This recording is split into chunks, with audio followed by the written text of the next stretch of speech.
I was just thinking that if people would like to, we could talk about our own reentry and our own dealing with uh, coronavirus, new world order.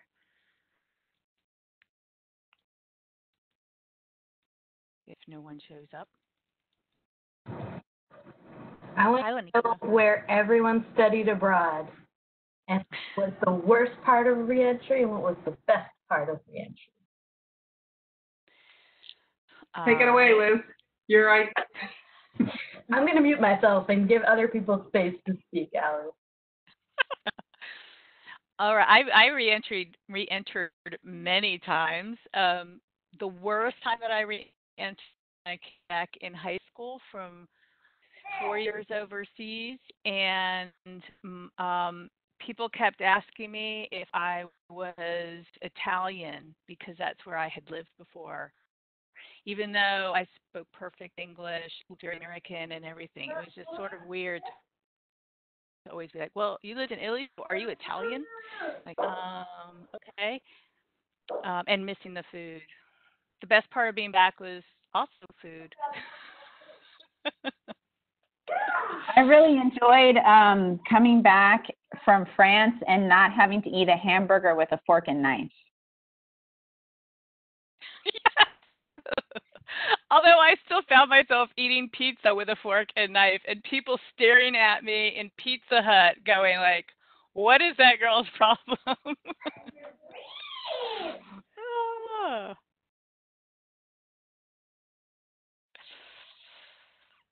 Ah. Oh, we have Ninam who's joined us. Who else have we here? Who else do you want to hear from who studied abroad where? We have Chris, we have John. Matthew, you studied abroad in Germany, and Achim is German, studied abroad in the U.S., and Lenitra studied abroad in Germany. Who else was in Germany? I don't think anybody else on my list. Yeah. Ninam, if you would like to, okay. I was just going to say, yeah, I was studying abroad in high school, so I was over there when I was 16. So clearly the hard part about coming back at that point was freedoms. You know, what you can and can't do as a 16-year-old. Because I came back at 16 too, and I remember meeting up with some other people from where I had now living in the same area, and they going like, "Oh, what should we do?" And we're like, "Hey, let's go to a bar." Oh, wait, a bar. Like there was nowhere to go. Where do you go in the United States when you're 16? Like the mall. Didn't feel the same. So, Ninam, you joined us. Where did you study abroad? I hope my mic's working right now. Yes, it is. Sorry, I don't use Zoom because I never, or Cisco or any of this, because I never even took online classes. I don't know how to turn my camera on. But yeah, I studied abroad in Peru. Oh, excellent. With Ed Odyssey. When we had to like get out special plane. Yes, exactly. Yes. Yay, welcome. Thank you. You made it. You have a lot of interesting experiences. Yeah, it definitely was a crazy experience, but not how I planned it at all. But, you know, like, even just a month of being there, it's like I can say, even within that time frame, it was like a once in a lifetime experience. Like, there's so much to hold on to coming back. So I'm still grateful for, you know, everything I got to see and do. Yeah. Yep. It's very true. And now you just want to go back again, right? Oh yeah, that's like that's on my mind. I'm trying to figure out the logistics of all that because I would love to come back. Especially because when I first went, there was this fear of like the unknown. I have no clue what's going on. Like, where am I going? Who am I gonna meet? But now, like when I went there, it felt like home so quickly for me that I know that if I go back, like it will just be 1 million times easier to just like, and my host family was like, of course, like you're welcome, like you come back and stay with us. So it's like, it just adds so much more to be able to go back and kind of already understand the routine of things, where I was even ready, like, I want to go for a year. I mean, financially, I don't think I can, but like, if I could, I totally like I'm now ready. Whereas before I'm like, oh, like a year sounds so scary. And now it's like, no, I love it there. So yeah, I really hope I'm planning on going back. You the bug. Once you have the bug, it's Exactly. it's hard. Yeah, absolutely.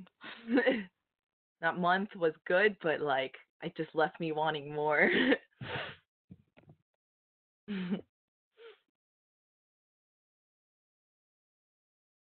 Okay. Else like to contribute? Chris, you study in Peru or Peru too, or in Costa Rica? I always forget. Yeah, I lived in Peru for about 2 years combined teaching English, and then Costa Rica for another year. But yeah, I was in Cusco, so I wasn't quite in Lima. Here, Lima has much better food options. Oh yeah, I can vouch for that. I never went to Cusco, but the food in Lima was amazing. Yeah, no, I will say life in Peru, very warm. I was like my host family there. I did live with the host family for the first month I was in Peru, and they just absolutely went out of their way to make me feel at home. My host dad took me to play basketball, and in Cusco, you're 2 miles up in the air, so above sea level. So I almost died my first time out, but still a nice bonding experience.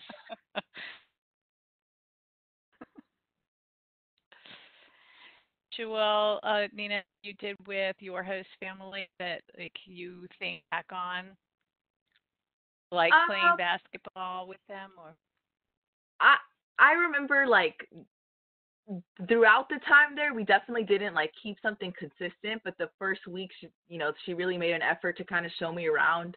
So, and we basically on Sundays, there's this main road that they closed from like 9 to 12 or something like that. And basically they close it so there's no car traffic and people just bike on the road.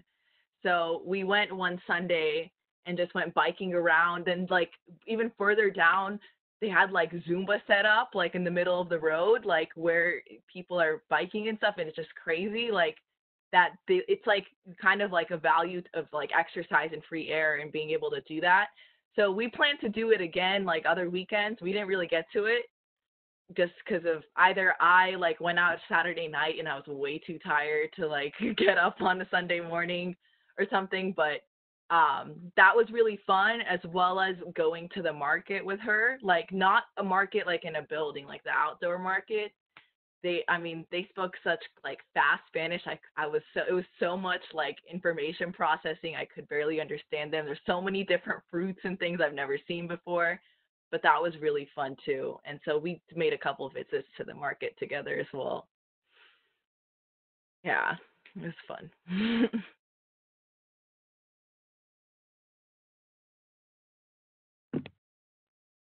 cool. Yeah. I make my I tried to make my screen so I could see everybody floating at one time, and now I've totally messed it up. Yeah, I'm not sure. But I found my mute button. Yeah, okay. I think Make people big. I seem to have lost it. All right. Let's see. Who else would like to talk about their time abroad or their time returned?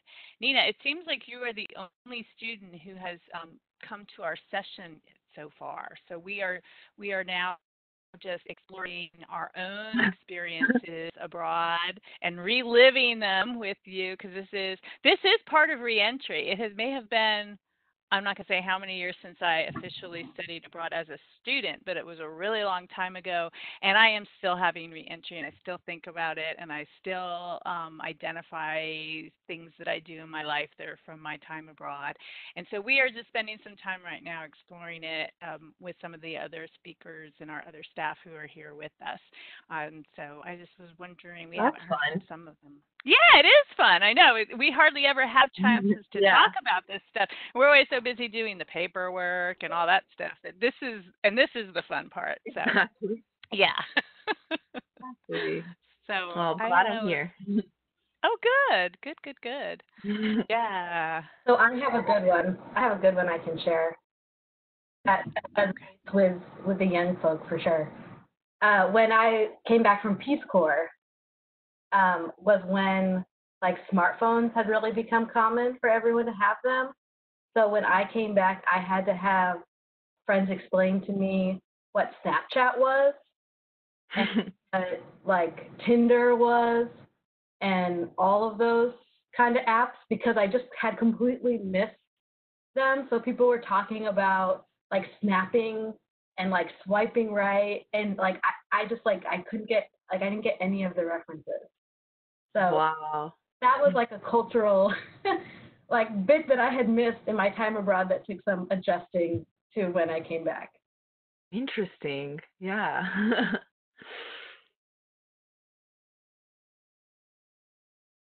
When I lived in South Africa, I had to drive on the other side of the road, and I thought it was scary but manageable to learn how to do that. But what was harder was switching back on this side. So I had a really hard time crossing the street because I didn't want to look the wrong way. And I didn't drive for a month after I came back because it was so confusing, like which way, especially on a left turn, like which way I was supposed to go. So I needed a few weeks to figure out which side of the road I needed to be on. Yeah, your brain adapts so quickly and gets used to something that you can't even do what you used to do. Yeah, but now when I go to South Africa, I go once a year. It's easy to switch back. You know, like one time I went for 4 days for a conference, and I got off the plane and just got in the rental car and drove without any orientation. And my husband was like, "Don't kill us," but it was fine. It was fine. But it was that very first time of going and coming back that was hard. Interesting. Like riding a bike. Once you got it, then Yeah, once you've done it like switch twice or something, then like it's it's easier. Yeah. Driving on the other side of the road was really hard. I did that in Scotland, and the only thing that saved me is that I was way up north, and most of the roads were just one way, so, or like one lane. So you had to pull over if someone was coming towards you, and that was just hard because I think I always was pulling over to where they were supposed to be pulling over, and so there would be they would kind of like stop, and I would like kind of like go the other way. But I didn't run into too many people, so it was like, okay, this is good. I can make this. I can do this. I didn't have as much problem on the other side of the road in Australia with just the driving straight ahead. It was more of keeping myself centered in the lane because we're so used to the one side of the car and kind of keeping ourselves centered based off the left side of the car. And I was clearly on the right side of the car, but still had the mindset of, okay, I need to be right about here on the lane, and there were a few curb rushes, in the first few blocks before I was able to course correct. Oh, that's so cool. Oh, this is so fun. Oh. So Allie, you haven't mentioned anything about your time abroad. Would you like to talk a little bit about your time abroad? Sure. I think that it's really interesting because when I reflect back on from being abroad, especially on the experiences where I've gone for a bit longer, they're all very different. Like, I don't feel like when I'm back, it's ever like I mean, I can recognize it as like reentry and like acclimation and even reverse culture shock, but it doesn't feel the same. And I obviously for multiple reasons, right? I've been traveling to a different location, or even, it's been a different time in my life, but I find that to be, interesting that there are some similar feelings. Of course, like it's always a little bittersweet. I'm always a little bit, or a lot of it sad to be back, but it's just still very different because of all these other factors about like why am I coming back to the U.S. Where am I? Where have I been traveling? How long? How old? Or where am I at? Where was I at? Because my first time abroad was in China back in 2010, so 10 years ago. It was my first like long haul air flight, plane. I was there for 6 months, and when I came back, it was upsetting because I had been a very new traveler. Up until that point, I'd only ever been to Mexico and then, of course, the U.S. And so I had this feeling when I got back of like, I don't know, like, how long is it going to be until I get to go abroad again? Was this like a once in a lifetime opportunity? Like I was a senior in college. I studied abroad very late. And then I had no idea what I was doing after I graduated undergrad. So I just really had a lot of overwhelming feeling of not knowing kind of what the next 6 months looks like. Luckily, that turned into moving to Korea for 2.5 years. Like within 6 months of getting back from China, I was back to Asia, and I taught English in Korea for 2.5 years. And it's kind of propelled me into this path of what I'm doing now. But I did come home with a lot of like, no one in my family had been abroad. I'm from the Midwest. I'm from a very, very small town in the Midwest. Like I was in the newspaper for studying in China. So like that's how small my town was. Like they wanted to talk to me about my experience. And so I don't actually think I did the article, but they contacted me. And so yeah, it was a lot. I felt a little bit kind of overwhelmed with this need to go back abroad. Kind of like how you're feeling, like how you want to get back there, but you don't know what that looks like. So I can relate to that feeling, and I can tell you that if you want it, there are ways to make it happen for sure. And yeah, that's so. At this point, I've talked a lot because I tend to ramble, but that I feel like sometimes I don't know when my next experience abroad will be. I just know that there will be one, and I'm always really grateful and a little bit sad to come home because you tend to meet a lot of really awesome people when you're gone and when you're abroad. And there's this really interesting YouTube couple that have been traveling just for their career since 2016. Their names are Kara and Nate, and they just hit their 100th country in January before COVID-19 got out of control. They're really inspiring to think through like, how can I go abroad again? Even outside of being a GE, like a Mason student. So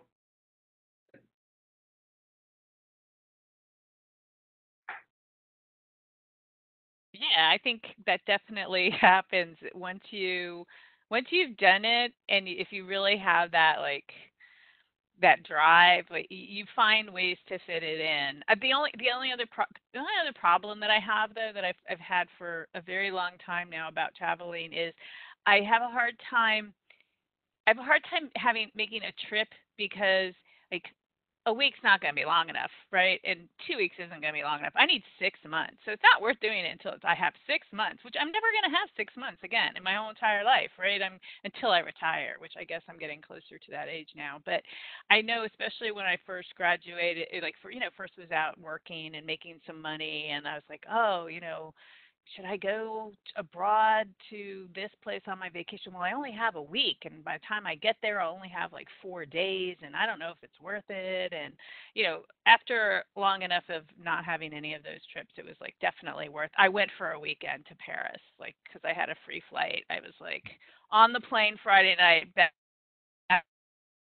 on Sunday night.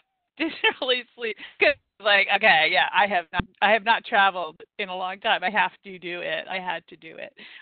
But at first it was hard to just justify going anywhere that's really long distance if you couldn't really be there for a long time, which seems so silly now. Like just, but for a while that was a mindset I had to really fight against. Yeah. I wanted to like ask Nina a little bit more about like it must be really quite different. Lenitra, I know she's done some work in this area too, but coming back and like when I came back, everybody else had been living a normal life and everybody could still live a normal life, right? Like my best friend that was able to pick me up at the airport and we drove off and we found some other friends and we went downtown in Old Town Alexandria and hung out and then but coming back to this environment, like that is, even more that's isolating and it's a new normal. It's a new normal for everyone. And I'm just wondering how you're feeling about that. Like, what are your thoughts about how, what's going through your head? Like, Yeah, I feel like when it all was happening and I had to come back, it was so quick. I mean, 1 second I'm here, everything's in Peru, everything's normal, I'm enjoying it, and then like it was like within days things are just like rapidly changing where I didn't even have a moment to really like process it. It just felt like I just got shot through like some portal and next thing you know I'm like back here and like looking back on Peru it almost felt like a dream because I was like was I really there? Like I was there like 1 second ago and now I'm like back here. It felt like it just was so quick. I couldn't really process it in a normal way. And now that I'm here, like I felt like I don't know, maybe it just happened so quick that I just kind of like adjusted to this as like okay, like I literally just had to accept it. I was like that's it, my trip got cut short. I'm here and like I think I cried for like 10 minutes at most, like about the whole thing and then I got over it because it's like there's absolutely nothing I can do about it. It was one of those things where like in life we like to believe like we have control over things and it's like a motivating factor of like I can control my life and get past things through that, but this was something that I had absolutely no control over and it was just like very unique experience, like especially to experience it while like being in another country. I think this is the weirdest time to study abroad, but now that I'm here, like I just like to me, whenever I look back on Peru experience, it just feels like this distant, like dreamland thing that I went to. It feels so weird in my mind, like, because it's so weird to think like things were so normal and so bright and happy, and then like it's just like everything's just switched, and it's hard to put into words like the feeling. But now that I'm here, like I'm certainly like I'm okay, like I'm doing okay, like I just look back and I'm super grateful for the things that I had, but it's just kind of like, in a way, it's a good thing because I feel like life's kind of slowed down for everybody and we're just like so caught up in like the hustle and bustle of things that things just feel a little bit calmer despite all the chaos and stuff going on, like just in my bubble of life. Like I'm just kind of going through the motions every day and just kind of like and I'm happy to not see people for the like the safety aspect of it all. So it's kind of like I don't know, I just happened so quick. I'm just like it is what it is. Like now I just have to figure out like what's my next step forward. Like I lost a semester. I got my study abroad cut short, so it's just kind of thinking about what will I do now rather than like being sad over like why did that happen. Like it is what it is. It was just like boom boom boom, I'm home. That's just what it felt like in the moment. So I'm doing okay, definitely. I do think about going back a lot though. Because it was just amazing. It was so nice. Like I never studied abroad before, but when I was younger, every summer we used to go to Egypt because my grandparents lived there. So I kind of had this experience of like staying somewhere for an extended period of time. And so that I was trying to get somewhere with this, but I think my mind just kind of lost it. That what was I gonna say? I used to do that. I don't know. I guess like I I've got like I don't know. I was gonna say something on the lines of like I've been accustomed to like going abroad, I guess, and um I don't know. I lost what I was gonna say, but I I don't know. That's a shame. I was gonna say something like I don't even know where You're I too started young with to that. have that happen to you. That's what happens to me. Like not you. Yeah, definitely. But I Maybe think maybe it was different doing it on your own without the family Oh, there. okay. No, that I've never done before. Okay, so this is what I was gonna say. Thank you. That kind of There. reminded me. Chris. Yeah, I've never gone on my own somewhere, especially never. Like I've gone on like a field trip to like Disney World with students, but like kind of like being like this is my life. I can do whatever I want right now. It's really weird. Like I have full control of the decisions I make for the most part. Um, it's just that like even though I've had this experience of going abroad, for some reason, the idea of like being somewhere by myself, it made me feel like the world is so big. I don't know how to put it into other words, but it like put things into perspective. For the first time, I'm like standing like in a different, completely different place on my own, like meeting so many people that it's just like I felt like the life that I had felt so small now. It was just like, oh, Virginia, it's just some state. Like, look how much there is to see in this world, like, how many people there are to meet. And I think that was a really, really cool feeling. Because for like one of the first times in my life, I felt this feeling of like the grandness of life and like how big this world is. And it was just really, really cool. It's hard to put it into words, but that was the point I was trying to get to. It's just that feeling I had, despite having traveled before, it really hit me of like, wow, there's this whole world out there. That is so cool. Yeah, Yeah. it is very different when you travel, as a younger person, and with people who, especially when you're traveling with people who are like organizing everything for you, kind of, and then Yeah. all of a sudden you're the one who has to like, wait, what do I do now? The plane is delayed. Okay, do I need to tell anybody? Do I need to like I remember years ago sitting when I came back from a summer study abroad in Spain. I remember sitting at the airport because I didn't know how I was supposed to get from the airport home. I didn't know if I was going home to where my dad was or whether I was going up to where my mom was staying at my grandparents. And I just was hanging out because I'm like, it's just gonna be fun. I talking to people, and I finally called my best friend who collect because we didn't have cell phones. Collect, and she was like, "What are you doing?" I was like, "I don't know." She goes, "Do you want me to call somebody?" I was like, "Oh yeah, maybe you should call my dad."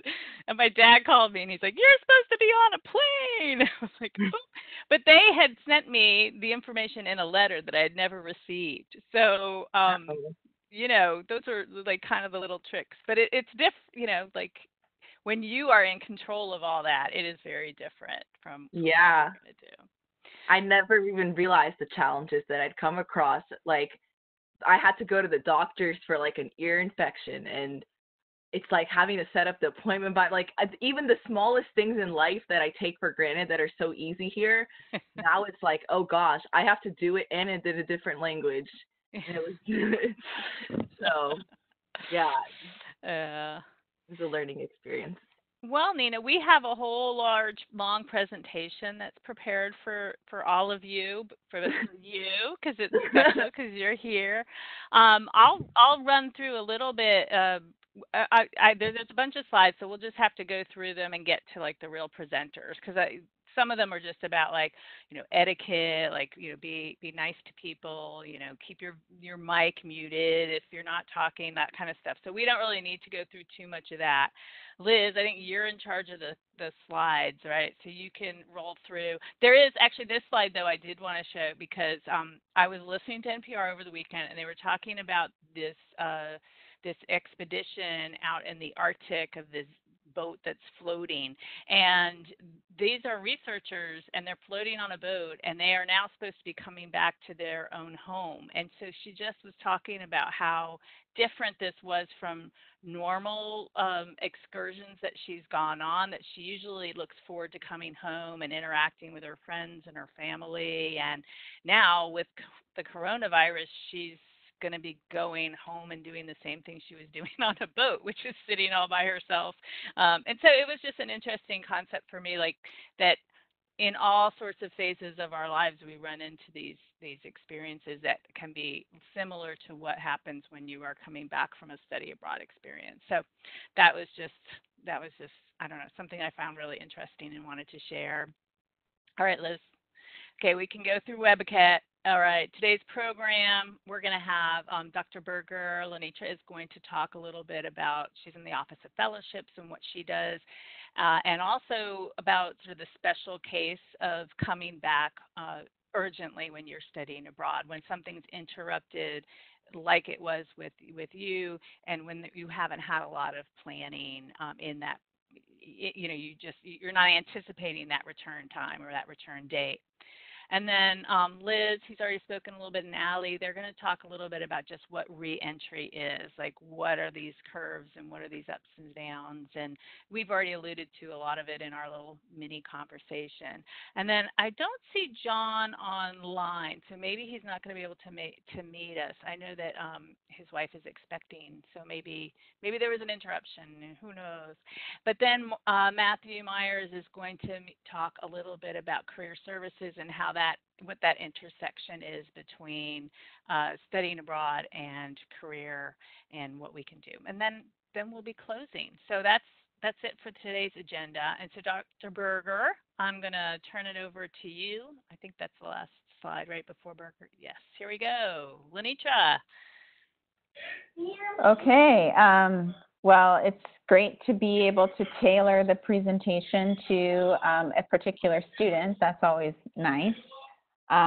You may hear my house is also a Taekwondo studio right now, so you might hear shouting or something. But I'm Dr. Berger. I'm the Senior Director in the Office of Fellowships. We used to be in the Honors College, but our office has officially moved to the Office of Undergraduate Education in the Johnson Center. So I'm going to go ahead and leave the Taekwondo studio so that I can. Okay. I don't know. I like that. That's like, go. That's a lot of power punching indoors. I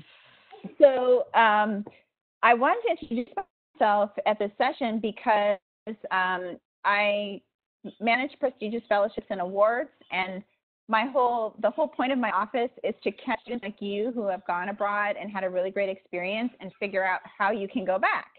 So as you were talking, I was already thinking of some ideas that I might have for ways that you could get funded to go overseas again. Along those lines, we helped students apply for prestigious awards like the Fulbright. Princeton in Latin America, if you have never heard of that program, it's a program that sends young recent college graduates to study in Latin America and do projects there. So there are lots of really interesting opportunities that are not always very obvious, but will help fund you to go overseas. And so I'm an international education professional like everyone else on the panel, and one of the things that I focus on is reentry because I struggled myself with reentry, and I think it's a really important time for young people to come back and reflect on their study abroad experience and figure out what they're going to do next with it.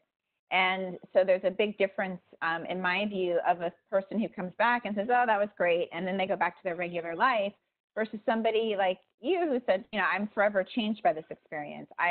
everything that I see, every way I see the world is different now. And so what's next when I am a new person in a new position?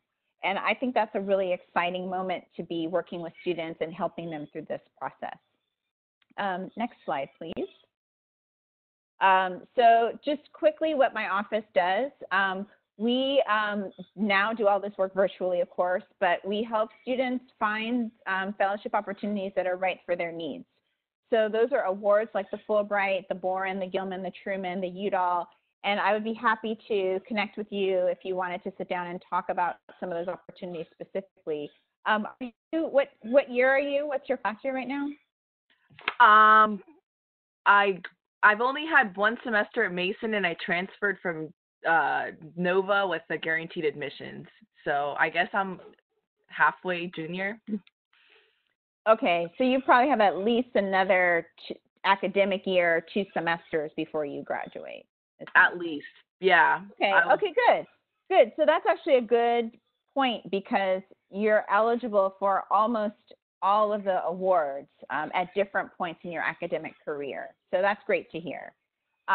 So we help students identify those opportunities. We help them with the application process.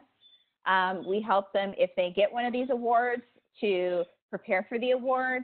We help them in, God forbid, cases like COVID where you have to return. So I had a couple of students who were on Fulbrights and Boren scholarships who, you know, had trouble interfacing with the Fulbright program or the Boren program and trying to get home. So I was involved in helping those students. So we help you throughout the process. In the process of applying for these awards, you develop all kinds of great skills because you've been abroad and you're more independent now and you're more curious and you want to do anything you can to go back overseas. So, you know, we help you think about how all of this fits together for your academic and professional goals. Next slide, please. So we have some resources, and this presentation looks so much better than it did when I sent it to you. So thank you for jazzing it up for me. We can do a lot of things, and again, all of this can be done virtually. We can do one-on-one advising. We have special info sessions. I am launching a series of summertime events. One is going to be on women's leadership, and one is going to be on leadership in public service. And so those will be special events where I'll gather groups of people to talk about those issues in detail. So I have a lot of those things. I bring in representatives from different fellowships to talk about those opportunities. And of course, I work with the Study Abroad Office to support education abroad. So when students get awards and if they're going through the GEO office, I work with them on those things as well. Next slide, please. All right, so now, you know, it's good that we have this conversation to start so I could like hear about your experience. And you know, coming from Peru, I know that Peru is a really difficult place to evacuate people from. I know some people who are still stuck there. The humanitarian flight situation was really rough. So, you know, I'm glad you made it back. That was a real like policy challenge as well as a financial challenge for a lot of people. So just, you know, in terms of thinking about what it looks like to re-enter during this pandemic, of course, you know, a primary concern is everybody's safety. So getting home without bringing the virus with you, without, you know, being in part of a stampede or some government riot, which was the case for us, somebody I worked with. You know, these are all things that, you know, can happen when there's a chaotic situation. So getting people home safely is the first priority. Then once you get home, as you mentioned, that's when, you know, it starts to hit you. Like, I got through this. I got through this long flight. Now I'm home. Everybody's quarantined. You know, like what does this mean for me in terms of my experience? What does it mean for me going forward? And, you know, in that sense, it's important to recognize, which it sounds like you have, that this is a loss. You know, there was something that you had planned to do that's not happening. And once you recognize it for what it is, then you can begin to process it. And then, you know, you're a great case study because you kind of are following all of the steps as they go. You know, you're thinking about, well, what's next? You know, I'm back at home. I have a semester that I had planned. Now, what am I going to do academically? What am I going to do in terms of my jobs or internships?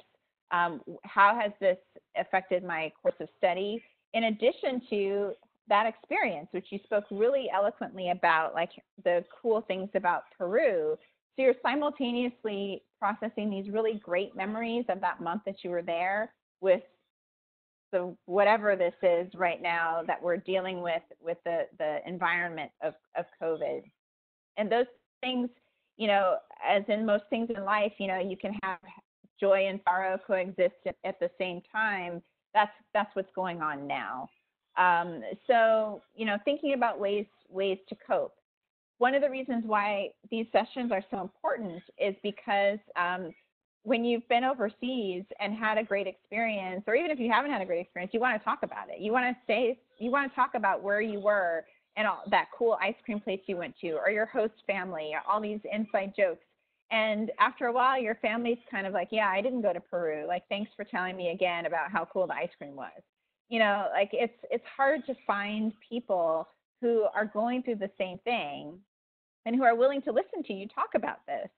So reentry in these sessions is a really good way for people to come together and share their memories. It was fun just to talk about our own experiences at the beginning of the call because, you know, not everybody understands what that really means. So, you know, thinking about ways that you're going to cope with not only the loss of the semester, but, you know, the moving forward. And that's why a network is just so important. A network of people like on this call today, academic advisors, anybody else in your family, mentors, to really be able to support you. And then finally, the logistics of all of that. You know, how are you going to implement all of this? Just being able to rely on your Mason support networks will really help you to make sure that your plans for how to move forward next can be implemented. So along those lines, I do a lot of work with the Fulbright commissions overseas because I want to make sure that the Fulbright experience is as wonderful for our Mason students as their undergraduate study abroad experience was. And so they asked me to do an interview with the German commission about the issue of culture shock. And so, you know, I thought there was going to be like a huge group of people. So I didn't want to like reinvent the wheel since I had already spent time like writing all this stuff down. So, you know, a lot of what I said in this interview and the link I think is in the presentation if you want to look at the whole thing. I would really recommend looking at the Fulbright Split Screen website because they've done interviews with people throughout all over the world and their response to COVID and their ideas about what an international world looks like going forward. And so I was really proud that they asked me to be a part of this series, but there's some other great interviews on there. But essentially, you know, the takeaway that I've told my students is that there's no right way to go through a pandemic. So don't think that, you know, you're doing it wrong or that you should be doing something else. None of us have been through this before. So, you know, we're all trying to make sense out of things the best that we can every day. So give yourself the grace to really be able to take every day as it comes. And it's okay to feel guilty about, you know, some students say, well, I feel guilty. I was overseas, but like people are dying around me. So is it okay for me to feel guilty that my study abroad experience ended when there's, you know, real suffering going on? And, you know, the answer is yes. It's okay to experience both of those things at the same time. So really just think about, you know, how you can maximize us and these offices on campus and people in your family and other people you studied abroad with, and especially your host family, since it sounds like you really made a connection with them.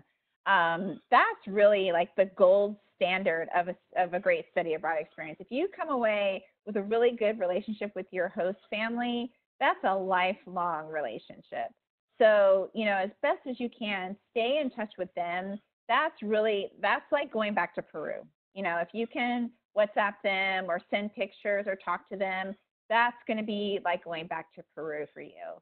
So, really connect to those things that are meaningful to you. I don't necessarily condone drinking if you're under 21, but like a pisco sour, or something that's like a very traditional Peruvian dish or drink that could just kind of transport you virtually back to that place could also just be really helpful for you to make that transition and really process what's going on. So with that, I will conclude my remarks and just ask if you have any questions. I don't have any questions. I'll definitely keep in touch, contact you personally just based off the things you said to figure out steps to moving forward. Yeah. Definitely do that. Definitely. Lunita, Dr. Berger is a wonderful resource, and especially if you want to go back. Yeah, thank you so much. And I do keep in touch with my host family. She tags me in memes and stuff on Facebook, which is really cute that she does that so that we can keep talking and stuff. So it is important. Oh, that's awesome. That's awesome. Yeah, we'll definitely you could just email me and we can set up a time and we can connect. And I'd be happy to talk with you about other opportunities for what's next. Perfect. Thank you so much. I appreciate it. You're welcome. All right. So now we're going to move into Allie and my piece and this lovely drawing that I did not do. For us, someone else did. So you might be familiar with culture shock. You might have seen this W curve before. So I won't go in it in depth, but the main thing is just that anytime you're abroad and really in a new experience, right? It involves a lot of emotions. There are good times. There are times that are harder. There are times maybe you were at the I Could Live Here Forever. It sounded like you're really connecting with Peru. But it's normal for students to feel all these things while they're abroad. Or there's some students that are loving everything and just love it from the start to the finish. And there are students that miss home from the start and really cannot get past missing home. And all those experiences are valid. So what we want to focus on, though, as Lunita was talking about, is the re-entry part. And the fact that a lot of students go through a lot of this again when you come back home, right? Sometimes there's the excitement of being home safe or seeing your family, and then you're like, but this is not Peru, or it's good to have some food, but I miss other food. It's just it, and it takes a while. It's not something that is over in a week. Reentry is just as hard as getting used to that new culture. Actually, sometimes I think it can be harder, reverse culture shock. So what we wanted to ask is where, if you think back to before you got called home and put on a plane and sent out of Peru, where were you on this roller coaster? I specifically remember that when I was there the first week, I was lying in my bed thinking, oh my God, I have 5.5, more than 5 months here. I can't even grasp, I got scared. I had this moment of anxiety of what have I done? I can't believe I'm going to be stuck. I can't leave. It was real. So it's kind of the what have I done hit me in the first week. And then after that, I was okay, I'm here. Let me just see all these new sites, the adventure of it. And then probably within three weeks or so, it was I could live here forever. So I had that anxiety at the start, and then it just all went forward from there. and I was just so happy. Of course, I miss my family, but I would tell them like, "Oh my gosh, I want to stay here forever," and they're like, "Please come back." Like, don't. So. That sounds about right. Yeah. Allie, did you have anything to add? No, I mean, I think it's interesting that I feel like if we had a penny for every time someone's family said, please don't stay abroad forever, we'd probably all be very rich people. I mean, I think that's common. I think that definitely happens because, like Marielle said, you do get like what you experience, right? In varying degrees, it matches with this W curve, and you can go through it very quickly. It can take a while to get from one hump to one valley, but it's part of that experience, and even now, like after you've come back, maybe you already have been, or maybe you can think through and reflect even if a specific event or a specific interaction maybe stuck out at you as a super highlight that made you feel like this is the greatest country in the world, or some moment in time that maybe triggered you to feel a little bit homesick. I mean, that these are all definitely it's so interesting and so exciting to hear your experience. I know Liz I had nothing to add. I think you hit the nail on the head. So I'm going to talk a little bit about reentry feelings, but because I actually wanted to maybe, I don't know, did you do an internship or was it a semester exchange program? It was an exchange program. I was going to study the university there. And did you go with were there any other Mason students with you in country? No. Okay, awesome. That's exciting. Really and we've kind of alluded to this already about how, when you come back to the United States, you may have felt certain emotions, and you kind of talked about how you cried for 10 minutes and then you got over it. But even now, several weeks later, what you have maybe been feeling. But what I want to, I think that, I'm not sure if it was Marialis or Lenitra or both talking about, I think it was Lenitra, about how having a community to talk through your experience is important, because sometimes, and I don't want to put anything on you or your family, but I can tell you from my experience, some people who don't have a lot of study abroad experience may have a limit to how much they want to hear about Peru or about your experience. That might not be your situation. But it's really important to think through the fact that even folks who have studied abroad, we all have very different experiences. And so if you're feeling something and your buddy didn't feel that same thing, that doesn't make one feeling right or wrong. It's a very individualized experience, and you could have been at different points on that curve, or even different varying degrees of that curve, right? Maybe you felt super, super, super happy, and your friend felt happy, which is maybe a more mellow happy. So it's just to say that even when you're talking to a community of abroad people, you're feeling that oh, why didn't Jane Doe have the same experience as me? That's completely normal. And there are a lot of factors that play into that. Internal factors, external factors, right? Mm-hmm. So, and like I said earlier, even when, I'm not going to say if, even when you go abroad the next time, maybe you'll feel it in a different way than you felt it this way. And so taking some time, I'm sure you already have, but even in the future to reflect on those experiences, I think will really help you. It has helped me, I should say, kind of unpack what I went through, and especially because you went through an experience that no one ever expected you to go through, COVID-19, coronavirus, unpacking that, right? Yeah, it's a lot. Yeah, for sure. So, Liz, do you want to add anything, or? I mean, I think definitely being evacuated out of a country on a U.S.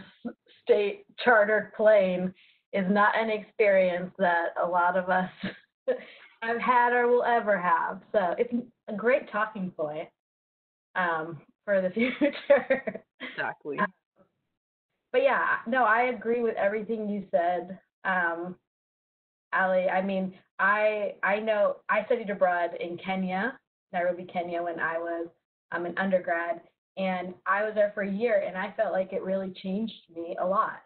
And even if you were there for like a week or a month or 2 months, if you really connect with a place, you gain all this independence. Like you said, you're doing doctor's appointments by yourself. You're navigating in a different language. Sometimes you come back and people expect you to be the same person that you were when you left, and you don't feel that way, or you do, or but even maybe one of your parents was like, oh, you need a doctor's appointment, I'll set it up, and you're like, no, I can set up my own appointment. You're like, where did that come from? But just you've had all these different experiences, and I had a hard time coming back to like all the pop culture that I had missed, and people seemed really invested in these Kardashian people, and I didn't know who they were, and they weren't a musician or an actor, and I couldn't figure them out, or why people were so interested. So it's a lot, and I think the experience changes you. And yeah, I agree with everything Ali said. Maybe you have a family that can listen to you speak about Peru for days and days. I did not have that. I feel like I had so many experiences that not one person heard it all, because like every person who asked how was it, I was just throwing like whatever could come to my mind at that moment. But it was just like so much. I think I'd sit there for like hours if I really were to explain everything. So no one's actually heard the whole totality. I don't even know how to put it into words. Like, it's just, there's so much information to process. It's funny that you said that, because one of my least favorite questions is, how was it? Yeah. Like I did Peace Corps. I was in Botswana for 2 years, and then I came back, and people asked me, how was it? And I was like, I can't answer. I can't answer. Chris is like laughing over there in the corner. I was like, I don't know what to tell you. Exactly. That's how I felt. Yeah. All right. So we asked you with the curve, like, how you were feeling when you left. So I'm wondering how that differed from like when you first got home, and then like how are you feeling now? Although you've said a little bit about it, but we're an audience that wants to hear everything about your experience. Yeah. I feel like in a way things are like hitting me more. Like the more time passes, the more I like get like the reality of it all kind of sets in, because as I said, like when I first came back, it was just so quick. I couldn't really process it. So now it's like slowly, like I'm just sitting there and I just start like thinking about, oh, I remember doing this and that. And it's like when I first came back, I didn't really have a moment to process any of that. So now it's like I kind of just like I have a lot of like reminiscent moments where I just like think back on the experience, which I wasn't doing at first because it was just so quick. But it's kind of like, I don't know. It's a bittersweet feeling because I'm happy it happened, but I'm like sad that it's like already over. And then sometimes it hits me like I would have still had like 2 months there by now, like thinking about where I would be and like, oh, I would have been to Arequipa by now, which I never got to go to. So it's like kind of thinking about the timeline of where I would have been in my trip kind of hits me too. But I mean, all in all, like I think just given all the circumstances, I feel like at the end of the day, like being home is the best place to be right now. Like I'm sad that the circumstances are the way they are, but I am grateful. Like I'm with my family because I had a lot of anxiety, like being away from my family. Not like if something happens, I can't like be there next to them. So it's like in a way that was a huge relief. Like just because of everything going on, I feel comfortable. Like I'm at home. Like this all craziness is going on, but I'm with my family, and that's like a good feeling. So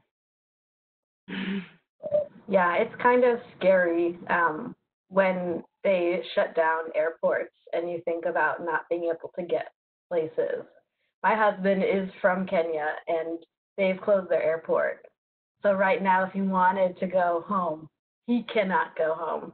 And it does create a level of kind of stress and anxiety. Even not, he wasn't planning on going, but just knowing that that door is closed or is going to be extra hard to navigate definitely does add stress. Absolutely.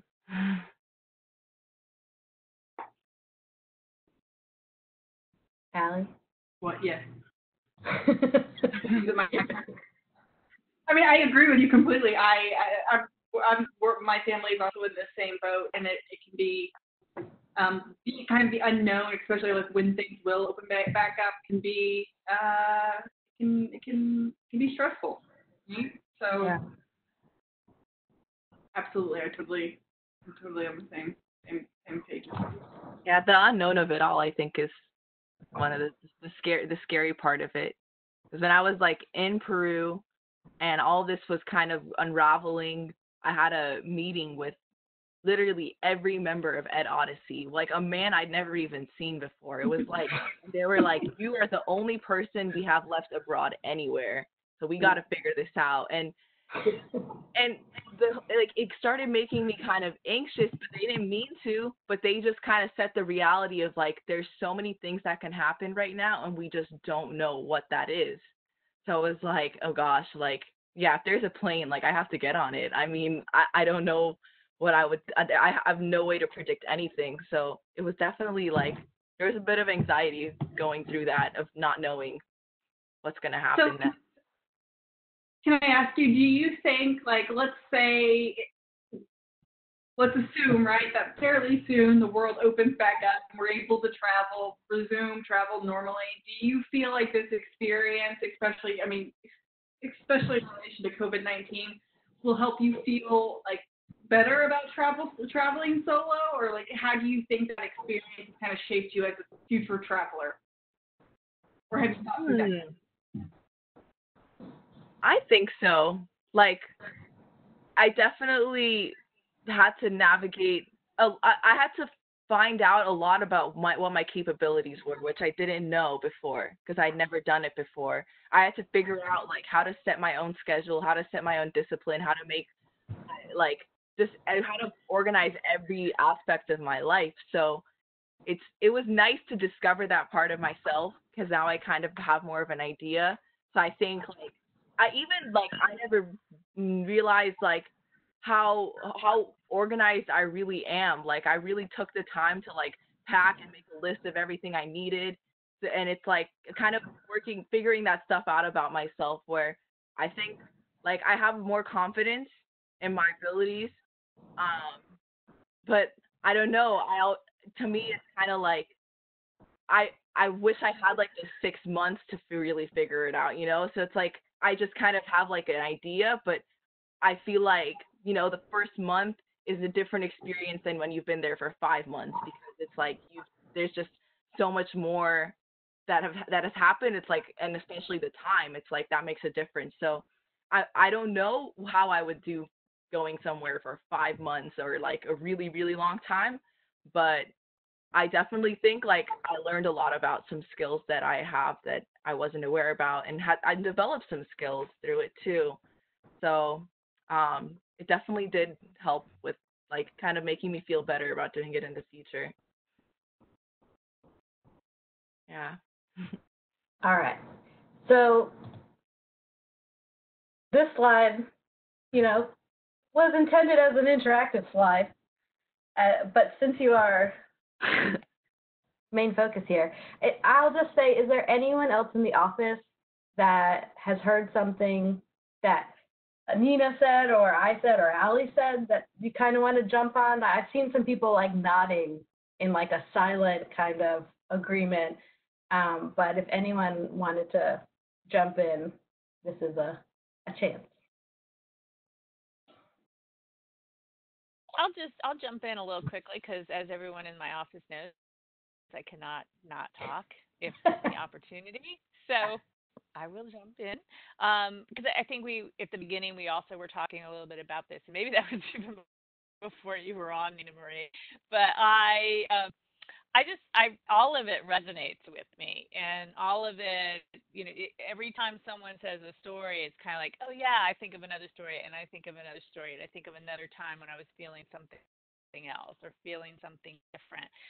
And since I am probably the oldest one on this call, I also have had times since my study abroad experience where I feel that even within the United States, right? Like when I first moved to New York City, I lived in New York City for a number of years, and then I came home to Virginia to visit. And when I went back to New York City, I suddenly felt that I got really homesick on the bus ride back up, and I was like, wait a minute, but I live in New York. What is going on? I love in New York, and I love that.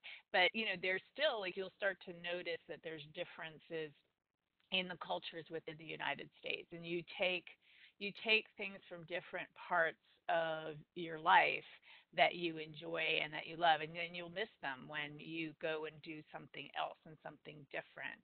And so these are feelings and thoughts that you'll continue to explore and through your whole life. And yeah, so like all of those things resonate. Like, oh yeah, your feeling of panic. Oh, my dog wants to join us.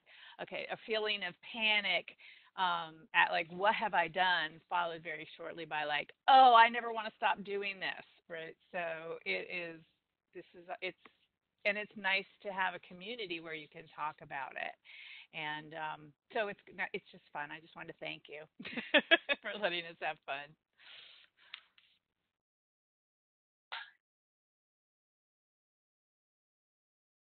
That's a good point, Maria Alice, to talk about how you start recognizing even the differences in your own country and culture.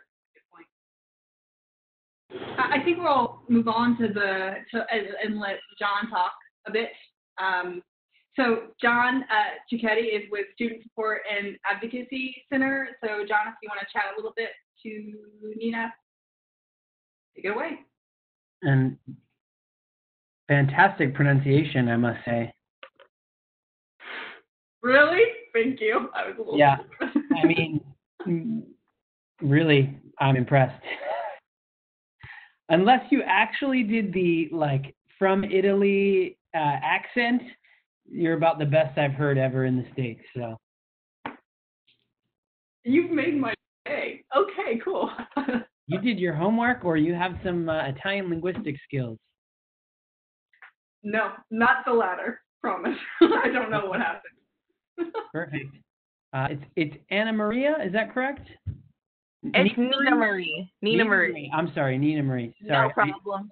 I don't know why my user's Nina. I'm not sure how that happened. So. Okay, no worries. Well, welcome back. I gather that you were in Peru this spring, right? That is correct. Okay, and I apologize if this is repetitious, but you returned to the States approximately what date? Mid-March. Okay, mid-March. Okay.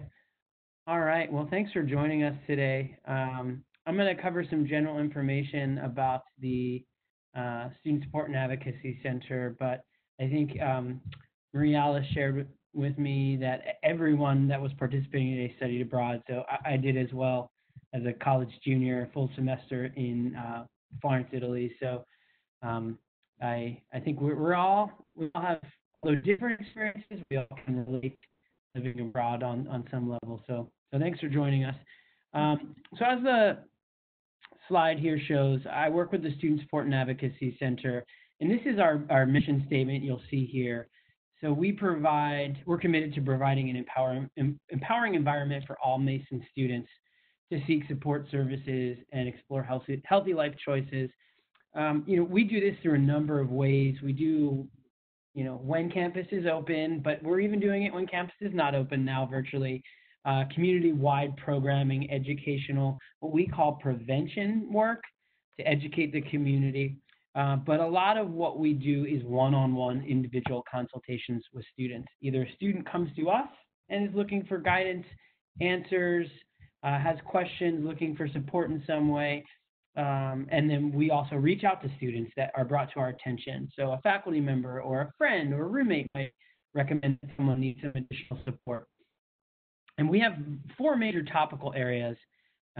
So we work with students in the areas of sexual and interpersonal violence, financial well-being and financial literacy, substance use and collegiate recovery. And then the last area, which is kind of the catch-all, which is the area that I directly oversee, is assisting students who encounter barriers to their personal success. We also use the term, which is common in higher education, students in distress. So that can mean anything from a student who has, returned from an experience abroad that did not go as planned, right? And maybe similar to you, or a student who had a close family member that suddenly passed away, students with mental health concerns, food insecurity, homelessness, financial challenges. I mean, you name it, we work with students who are encountering any kind of barrier. And what I also often say is that we're like a triage, like a hospital triage. So students come to us, or we reach out to students, and we assess what's going on. We try to better understand their situation, and then we take it from there. And here's what you need to know.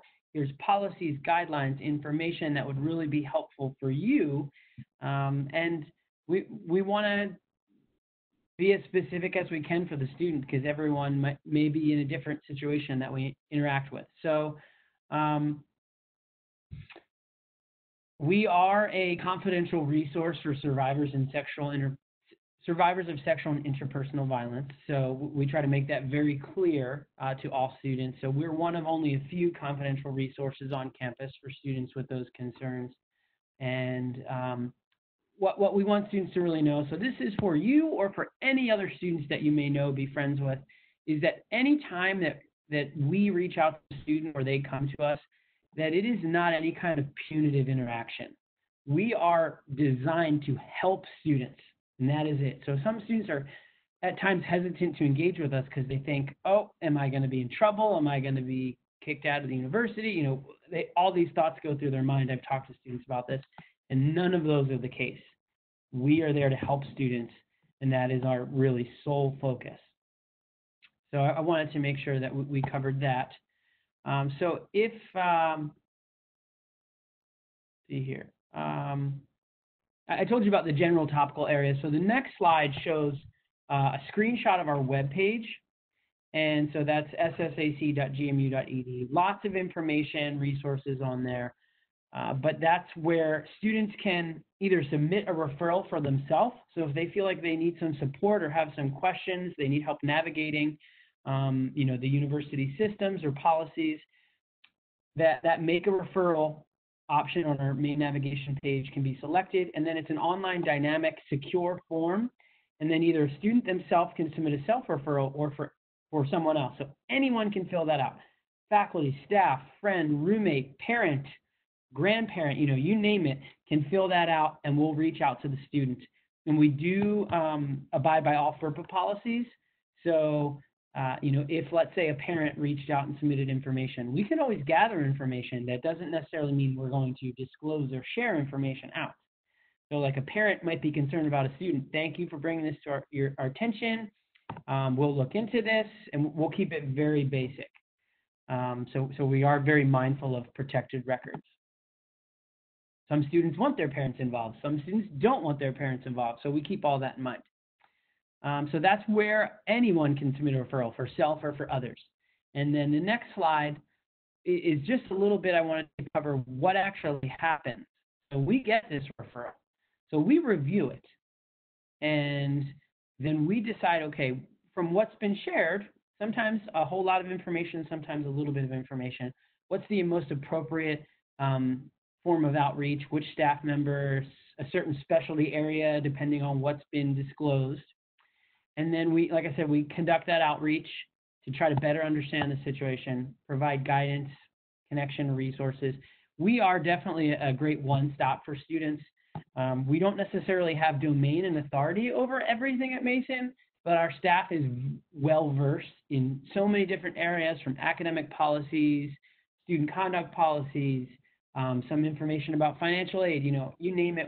We're certainly not an expert in every area, but we generally either have answers for students or can point them in the right direction.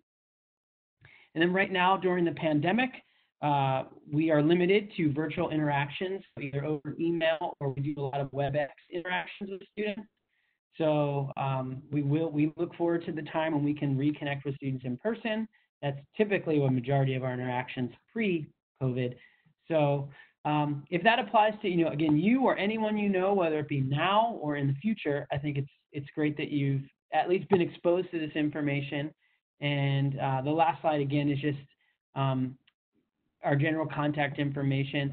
We are probably one of a few offices on campus where that number still works, and you will get a live person during our typical business hours, Monday through Friday, 8:30 to 5 p.m.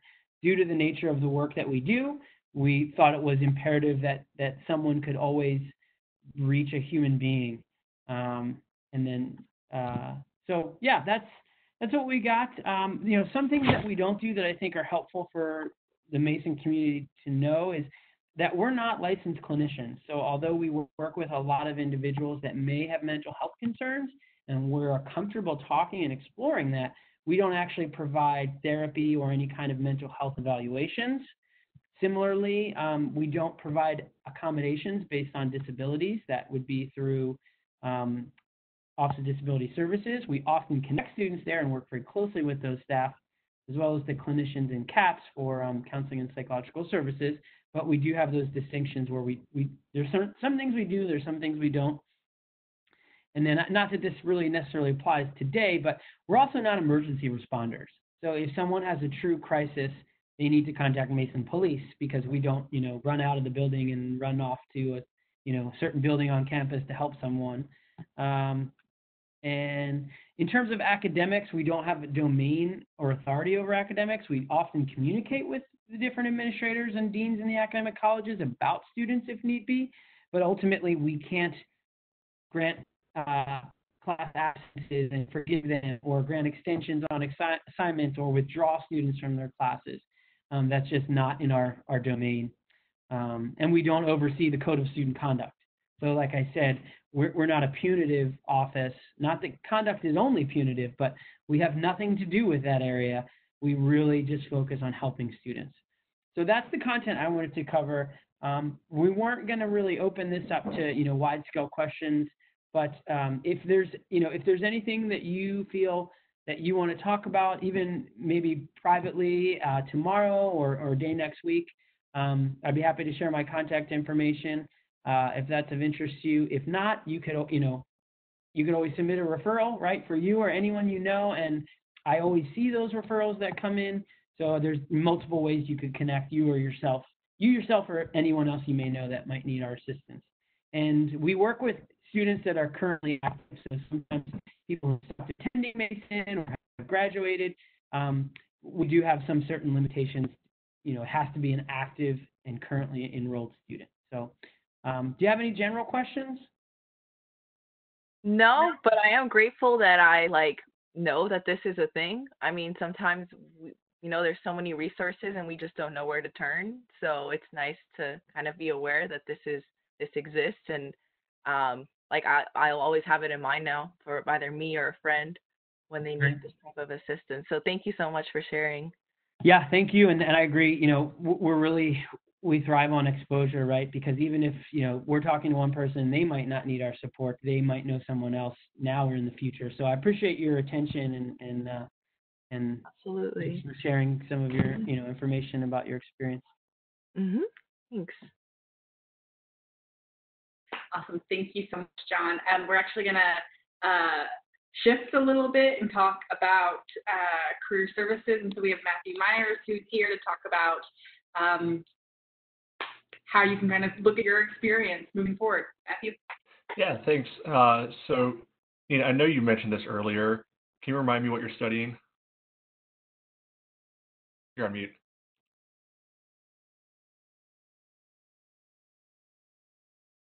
You're muted right now, Nina. Oh my gosh, I'm so sorry. That I'm still working this whole thing. I'm studying Spanish, and I was saying I don't think I mentioned it, so you got a free pass. Okay, cool. So, what I wanted to be able to talk about today is obviously study abroad's been a big factor for anybody who's studied abroad. We've heard that through all the conversation over the last hour or so. right? And it sounds like it's made a pretty big impact on you as well. So how do we be able to use that moving forward, with your career? How do we be able to leverage that so that way you're going to be able to point to that and say, this has actually, helped me, and let me be able to articulate how it has helped me, moving forward. So if I was to ask you right now, what would be your dream job after college? Do you have an answer yet? I have some ideas in mind, though I don't know where life will take me, but I've had an interest in either teaching Spanish or teaching English as a second language. Okay, that's cool. And honestly, there's nothing wrong with not knowing exactly what you want to do, quite yet. If you asked, 21-year-old me, would I be, doing in my, late 30s, it wouldn't have been this. So things can change, paths can change, not the end of the world. We don't know right now. Yeah. But we want to be able to talk about, and do I have the ability to move the slides myself, right? Okay, thanks. Uh, is, when we look at, study abroad experience, you can see, from, research that's out there, most people do, recognize, and as we saw through the conversation, that you having that study abroad experience does help to build that confidence. It does help to be able to develop skills that are going to be useful in their job. So intrinsically, we know this, quite often. We've, seen how it's shaped us. We've seen how it's affected us moving forward. But for as great as that is, if we can't be able to convince our employers of why this was so important, why this was such a useful experience, how useful was it, really in terms of actually getting the job. So pretty well established that there's value in it. And what I want to be able to talk a lot more about is how do we actually be able to showcase that? What are the things that we can be able to leverage out of this experience, to be able to have that pop? Because it's not just enough, to be able to say, oh, hey, I studied abroad in Peru. Okay, for all I know, you studied abroad in Peru and, hung out, on the beaches or in the mountains the whole time, and that was your study abroad experience. Maybe not necessarily a bad cultural experience, but how does that help me as an employer, right? So we need to be able to show them that intentionality, out of all this, beyond just the academic component. If we can move ahead to the next slide. So overall, no matter what job you go for, no matter what industry you end up in, whether it is teaching ESL, whether it's working for the government, whether it's going into banking, whatever direction you might find yourself going down the road, the National Association of Colleges and Employers, has really identified these 8 areas as pretty universal in terms of sought after skills, for employers. So the we'll start up with the easiest one at the bottom, the global intercultural fluency. I'd like to believe that doing a study abroad is pretty intuitive and straightforward on how you're going to be able to articulate that experience. I feel like that's one if you can't connect the dots, there might be a little bit of a bigger question at hand of how did your study abroad experience connect? Because you're going into a new culture, you're going into a new experience. I mean, it might even just be the language piece of it. It could have been some of the cultural pieces, like you said, where your family took you guys out to be able to you know, do different activities, or even just building the relationships. But I think the other 7 too are ones that are a little more not as direct for outsiders to be able to see sometimes. So with leadership, one thing I would challenge you to do is think about, okay, how did you showcase leadership through your study abroad? And it doesn't necessarily have to always be in the traditional I stood right up and you taught a group of Peruvian children X, Y, or Z. It can be intrinsic leadership sometimes, but how can you be able to show that? Because leadership is something that is a little bit innate in that every organization, they're always looking for somebody who can be an emerging leader. Nobody's going to hire somebody with the only thought process of, oh, well, they'll be able to stay on the bottom rung for us for a while, and we're not going to want to project any growth for them. They're always going to want to use somebody with the idea that they could grow into something more, whether you stay there long term or not. Oral and written communication. I think this is another one that it can come through very effectively through a study abroad experience. No matter what job you go into, you're going to have to communicate with other people. I would challenge anybody to find any job in this day and age where you're not going to communicate in some fashion with somebody else at some point. So usually the oral communication is a little more straightforward. If you're in a foreign country, you have to be able to speak the language, have to be able to communicate. But even the written communication, can you be able to you fill out the necessary visas, the paperwork that goes into it? Can you be able to with your study abroad, uh, if you're doing it for any kind of credits, be able to write your reflections, write your any kind of journal assignments about it, and be able to articulate concisely and clearly what you're trying to get across.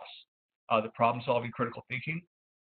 As unfortunate as it was that your trip got cut short, I mean, is there a better problem solving story to be able to tell? Possibly than how do I get home in the middle of a pandemic, right? So yeah, we can be able to turn this negative situation into a real positive. And it's a story that I think everybody's going to have a little bit of sympathy for and a little bit of understanding with in the first place, because I don't think anybody's just going to forget that this happened. Yeah, but really, be prepared to walk them through that. Whatever that problem solving is. I mean, maybe it is something along the lines of, hey, I was out in town and I needed to figure out how to accomplish task X or task Y. And I had to be able to piece together how do I do this in a foreign country where I have some language skills but not maybe a mastery quite yet. Be able to build through all that. Professionalism. Professionalism comes from that personal responsibility. Yeah, I heard you earlier talking a lot about going through and planning, getting really structured, getting really organized with a lot of aspects of your trip. That comes into professionalism. Right or wrong, millennial generation, some Gen Z gets a bad rap for people think that not professional. They're just going to show up when they want to. They're going to do what they want. They feel like they should. They're not going to worry about any of that. And we know that's not necessarily true. But your job is going to be proactive and show them how you do not fit that stereotype in this setting, and how you do have this professionalism. You know how to work with others. You know how to meet deadlines. You know how to be punctual. You know how to be able to interact appropriately with others. So that's one that I think a lot of people think about when it comes to a study abroad piece. But that professionalism can come through even in a international travel type of scenario. Just how do you treat people really? Teamwork, collaboration. So I know you're the only Mason student on that trip, but it doesn't mean you weren't collaborating with people all throughout the process, whether getting there, while you're there, getting home. And just like with the oral written communication, I can't imagine a job in this day and age where you're not going to be having to collaborate with somebody. It's a very interactive society nowadays. Based on some of the fields that you were talking about, you're going to be collaborating. Let's show them proactively how you've been able to do that. Let's show them how when you're put into a high stress scenario in a foreign country, how when you're dropped into a foreign environment, your natural setting is still, hey, let's build these relationships, build these bonds, be able to go from there. If the career management piece, how does this study abroad factor into your career goals in some way? So if you do want to be that Spanish ESL teacher, I think this one becomes very simple to be able to tell. If you decide you want to go into a different direction, it's still possible to be able to tell the story. It might be talking about some of the growth from the other skills and how that factors into your career management, but it's more a matter of showing that there's some intentionality behind everything. And no, you don't have to have everything figured out today, but it's not just a matter of, oh, well, I woke up and randomly decided that I'm going to do this now, or I randomly woke up and I said, yeah, Peru sounds good for a semester. Let's try that. There's some forethought, there's some planning, so that way they know that you have made some strategic decisions for yourself and your career. And then the last piece, the IT applications. We're in a digital world nowadays. I don't think that needs to be highlighted any more than how we're communicating right at this very second. It's not saying that you need to be an IT major, computer science major, know how to code everything, but knowing how to get around, with all of this. So, how did you coordinate getting back into the country, from being abroad? I imagine you probably had to use some technology, right? Yeah, something as simple as that. There's a lot of businesses and companies going out there right now that they've had a hard adjustment over the last 2 months because they've had a lot of employees who do not have great technical skills. who aren't comfortable with this, who don't have that adaptability to be able to hop into a virtual environment. So showing how you can be able to leverage that as well can be helpful. So all of these things, I don't think any one of them is overly complex. When you look at them all together, it can feel overwhelming sometimes, I think. But I really believe that at study abroad experience, you can be able to work on articulating all 8 of these, be able to weave these into stories, whether you're networking, whether you're interviewing, whether you're preparing personal statements for grad school, whatever direction it might be. Do you have any questions on any of these 8?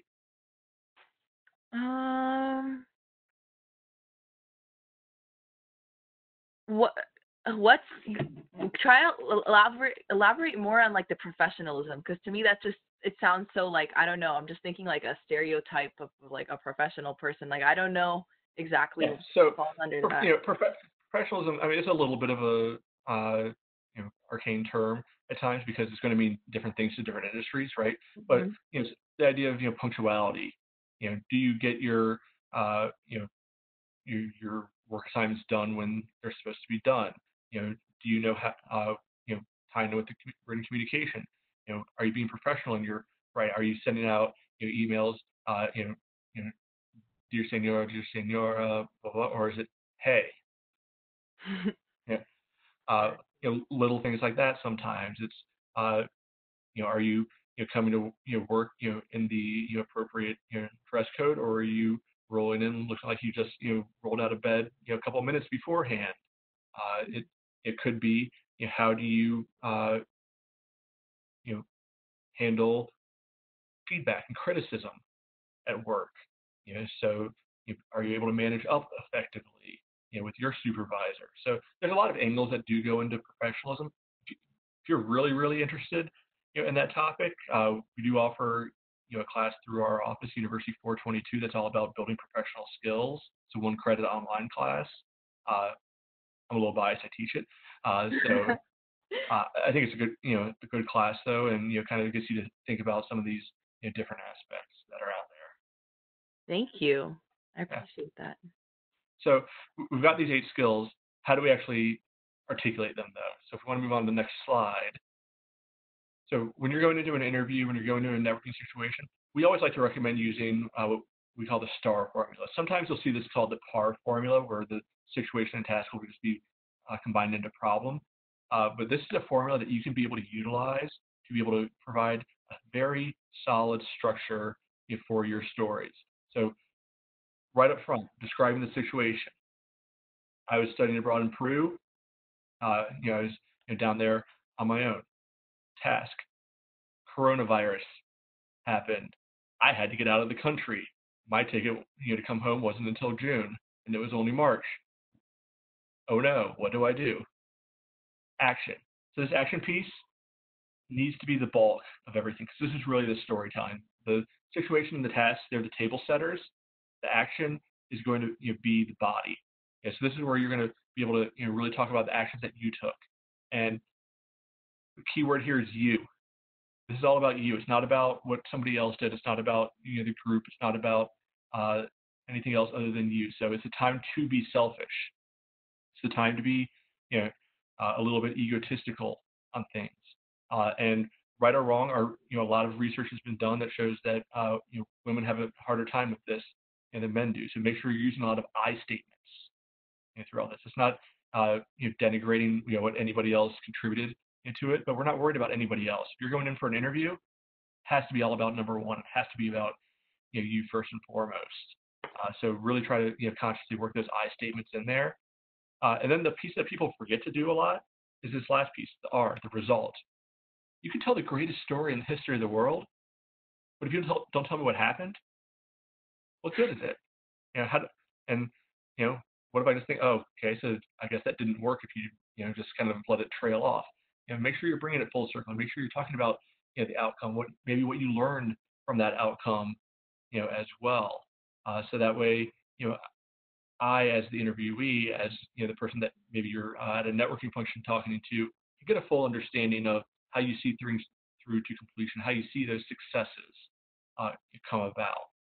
And this takes a little bit of forethought. So this is something where I would certainly recommend you start to think about the stories that you want to tell, maybe in the context of those 8 different competencies that we just talked about, and start to develop some stories that will be useful for you. So that way, if you do get hit with a question like tell me about a time where you had to make a decision on the spot that affected others. Okay, well then you can be able to say, well, when I was studying abroad in Peru in spring of 2020, I had to immediately figure out how to extract myself due to coronavirus. The university provided some support, but ultimately it was on me to do this, and I had to do X, I had to do Y, I had to do Z. Based on all of this, I was able to successfully return home safely. It was a great experience. I learned A, B, and C as a result of all this, and these are skills that I can be able to bring into this internship, bring into this job, and bring into fill in the blank, whatever we're talking about at that time. And this is also something I would highly recommend you practice ahead of time, too, because in theory, we can all just rattle these stories off the top of our head. In practice, they usually don't come out as fluidly as we envision them in our mind. So that's something you can always come into our office, for to be able to help get assistance with. We are open, still right now, not physically open, of course. Nothing at Mason is physically open at the moment, but we are taking virtual appointments. We're taking phone appointments right now. So if we move on to the next slide, we have a lot of good information that's out there. You can request an appointment through Handshake. If you haven't logged on to Handshake already, you have an account. It's the same login you use for everything else at Mason. And we have thousands upon thousands of jobs in there, even at this moment. Right now, places are still hiring. People are still recruiting. We have drop-in hours every day, 11 to 1. We're still doing virtual drop-ins right now. You can send your resume and cover letter in for a review. We even offer some evening appointments as well. We can go over whatever topic you're looking to be able to help out with. So if it is a matter of figuring out, okay, I don't know exactly what I want to do with my Spanish degree, we have a team of career counselors that can work with that. If you want to go on the education side, we have somebody who specializes in education. We have somebody who specializes in government. We have somebody who specializes in health sciences. We have somebody who specializes in technology, engineering. We really break it down on where you want to go rather than just what you have to be studying, because we don't believe your major defines you. We look at it more as where do you want to be going long term. So if you go on careers.gmu.edu, we also have some tools under our career resources tab. And one of them is interview stream. So if you do want to practice some interviewing skills, you can do that from the comfort of your own home. Just be able to log in there, pick out questions that you want to practice with. A computerized person will pop up, ask you a question, and then you can record yourself. And so I know it's a little weird to watch yourself or listen to yourself back, but that way you can be able to find out, do I have any nervous tics? I know mine is when I'm trying to have filler, I'll have you say so, and I've realized that over the years, you're never going to get rid of all of them. It's human nature. But you can practice and you can get more comfortable, and the more comfortable you get, the less you have to think about it. The less you have to think about it, the more fluid it becomes. Any questions about anything career services can do for you? Also, we have a virtual career fair coming up on June 18 and 19. June 18 and 19. Yeah, if you go to our website, you'll see full information about that. Cool. I'm not sure right now. I have been in contact with career services in the past to kind of think about what my options are, but now, like before, it was just like, where can I look for jobs with this, where they might look for like Spanish skills, but now it's kind of like, okay, well, maybe I can go down the teaching route. So then kind of, I don't know, maybe I'll have to set an appointment and kind of see what my options are in that aspect of, or that regard with teaching, whether it's Spanish or how my Spanish degree can help with teaching English as a second language. And we don't put a limit on the number of appointments, so it's not a matter of you have to get it all figured out in one sitting. More realistically, it probably won't get figured out in just one sitting. Either, because it is an exploration process. Through everything, it is an ongoing process. We all continue to evolve. Our interests. The world evolves around us. As well. So new different types of jobs and opportunities continue to pop up every month and every year. So we're only too happy to help out with all that. Thank you so much. Yeah, I'll most likely, most definitely get in contact because that's important. It's very important.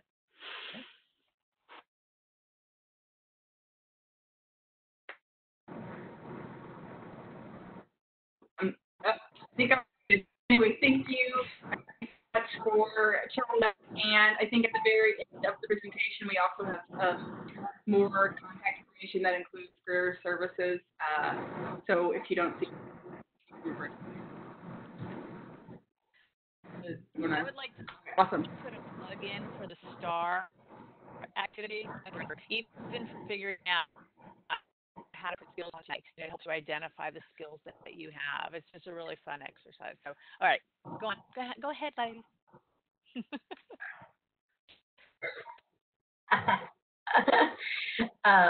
No, yeah, that was very helpful, Matthew. And I was like smiling thinking about going into interviews myself, because whenever they ask you a question related to adaptability, I feel like when you've like lived abroad, you're like, how much time do I have? Because I've had so many situations thrown at me. It's just like study abroad is the perfect like example of how to be adaptable and adjust to a new situation. So this is just our little summary of things, or just a few points we wanted to make sure we covered.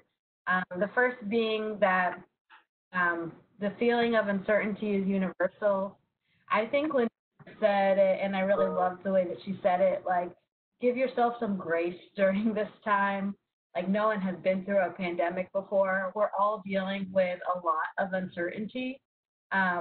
It's hard to know what tomorrow is going to look like, let alone a week from now, a month, fall semester, spring semester. Like, there's just so many things up in the air, and a lot of things that, you know, we're used to being kind of certain and kind of set. Like, I know at this time I'll be doing this, and at this time I'll be doing that, and everything's just kind of been thrown up in the air. So we're all going through it, and I think we're all should just extend that grace to ourselves as we try to adapt with the uncertainty that we have now found ourselves in. I also wanted to mention, Lenitra said too, like there are still opportunities for an international experience. We still have time left at Mason. I want to specifically mention we're adding a new program over winter break in Costa Rica, where you can get your TEFL certification. I don't know if you've done that yet, but it's a cool opportunity. It's with a partner that we also have a program in Thailand that will run over winter break and over the summer. So kind of related to that teaching English. The Costa Rica one's obviously in the region you're interested in. But yeah, so we have winter opportunities. You can go abroad for another semester if you can swing it in your schedule. We have opportunities outside Peru, although Peru is wonderful. And then over the summer, we also have a lot of internship programs where you can try to get an internship. I know we have a partner in Argentina, in Chile, I think.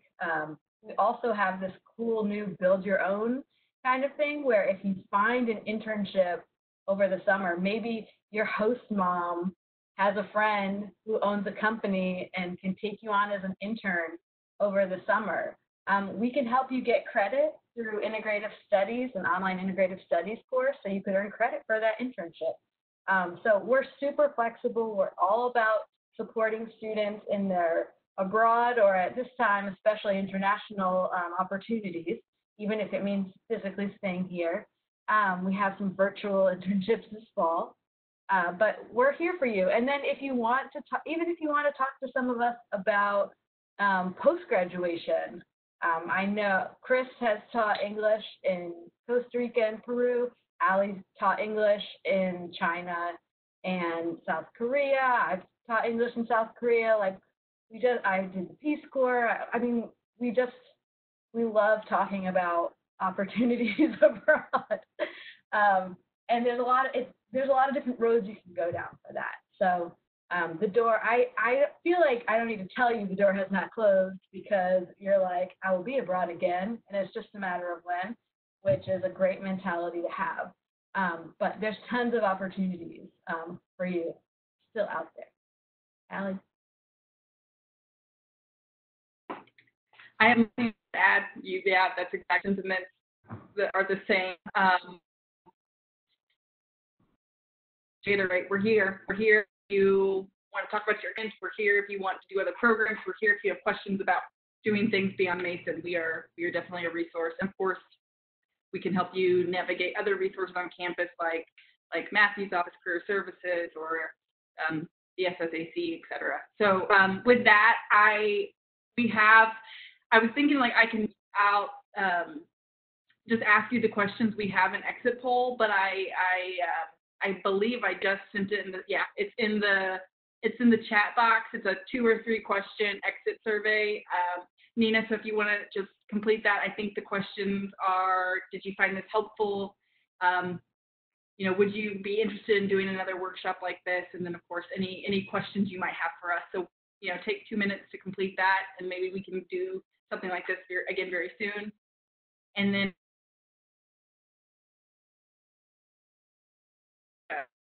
screenshot or a picture of different the folks that talked today, our emails, and once we're back on campus, knock on wood, we can come and see us too. And thank you so much. Thank you. Yeah. I appreciate you guys' time, and of course. Yeah, I think this was very helpful coming back. We're very good. Thank you. I'm glad you, yes, being very yes. Do hope that you did find it useful and interesting, and that you'll come see us again. Yes, I think this was really good to it helped me kind of get through these thoughts a lot more. So I really appreciate it. And I would love another session, definitely. I'll fill out the poll.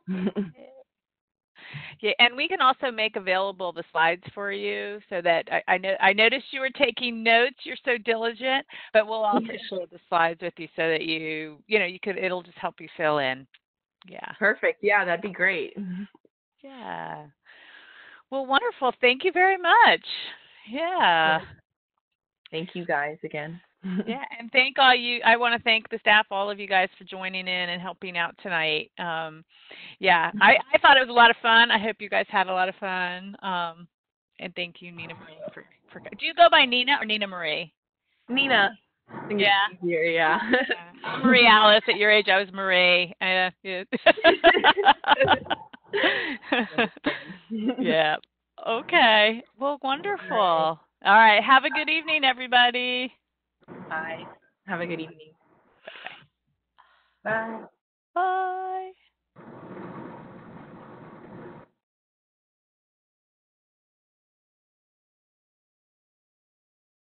Good job, guys. We did it. Yay. Marielle, are we sending out this memo to our fall students tonight? No, we can do it in the morning. Okay. We can do it in the morning. Yeah, no, because we want to get it out as soon as possible, but I think there was confusion, yeah. And I don't know, you saw that I wrote to Brian and was how does it get communicated out on the wide? During the coronavirus, they were ahead of us, right? Yeah. We hadn't even heard yet, and it would go out. But I don't know. This time around, I think we need to make sure that, that they're doing it, because I don't know. But I don't know that it's necessary for us to send around a big message to the whole community saying this is what's happening. Yeah. But I do think it's important to send it to at least the individual people who might hear from their students. That was a really good point, that you and John made about that. Yeah. All right. Whew. I'm hot. I'm hungry. Yeah? Guys, I guess Martha's the one who stops recording. Yes, that's me. Okay, cool. I was I don't know where Ahim went. He had dinner, I'm sure. That was so funny the last time. All right, I have dinner ready. Bye. All right, guys. All right, we'll shut down. Everybody go have dinner, and we'll talk tomorrow. All right. Bye. Good night. Bye.